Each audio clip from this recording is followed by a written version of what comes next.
Marc souhaite améliorer sa productivité, mais aussi réduire son impact sur l'environnement et augmenter sa sécurité. Alors, pour viser zéro impact, le temps d'une pause café, il teste et élargit ses connaissances et renforce ses bonnes pratiques.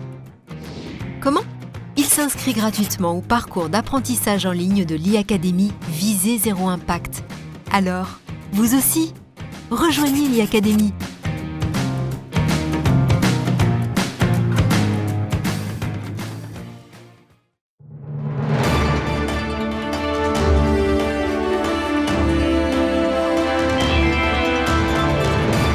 Mesdames, Messieurs, bonjour, ravi de vous retrouver pour cette nouvelle édition du JT Cultures et Marchés. Nous commencerons cette émission en évoquant les 4 millions de tonnes de maïs américain achetés en seulement 4 jours par la Chine. Nous poursuivrons aux États-Unis où les conditions de culture des blés s'améliorent. Nous tenterons ensuite de comprendre pourquoi la météo brésilienne sera particulièrement à suivre dans les prochains mois et nous ferons un point sur la récolte de soja dans ce pays. La demande internationale en maïs reste forte, d'où la fermeté des cours. Cela résulte surtout du retour de la Chine, qui vient d'acheter près de 4 millions de tonnes de maïs américain en l'espace de seulement 4 jours. Seule ombre au tableau, la déclaration du gouvernement chinois qui veut réduire la consommation de maïs et de tourteaux de soja au profit d'autres céréales. Mais les opérateurs chinois n'achètent pas du maïs par plaisir, mais bien par nécessité. L'amélioration des perspectives de production de blé pour la prochaine campagne participe au manque de tonus des cours. C'est le cas aux États-Unis où les pluies tombées dans le sud des Grandes Plaines ont amélioré les conditions de culture. Au Kansas, 45% des blés sont notés dans un état bon à excellent contre 38% la semaine dernière. Les gels de février n'ont donc pas eu d'impact. C'est désormais le déficit hydrique dans le nord des États-Unis qu'il faut surveiller.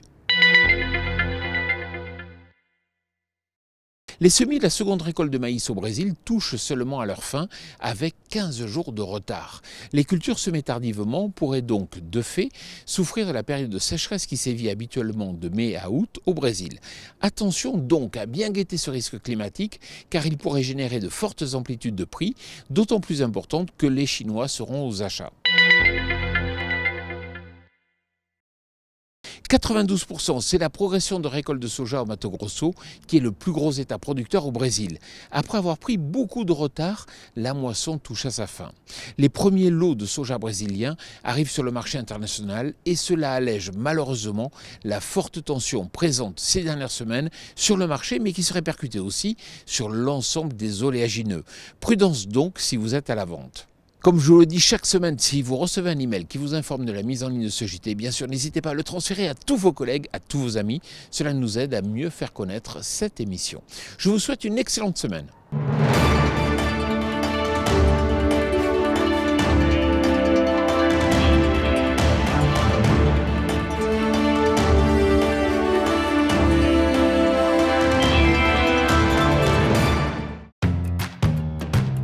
Marc souhaite améliorer sa productivité, mais aussi réduire son impact sur l'environnement et augmenter sa sécurité. Alors, pour viser zéro impact, le temps d'une pause café, il teste et élargit ses connaissances et renforce ses bonnes pratiques. Comment ? Il s'inscrit gratuitement au parcours d'apprentissage en ligne de l'e-Academy Viser Zéro Impact. Alors, vous aussi, rejoignez l'e-Academy.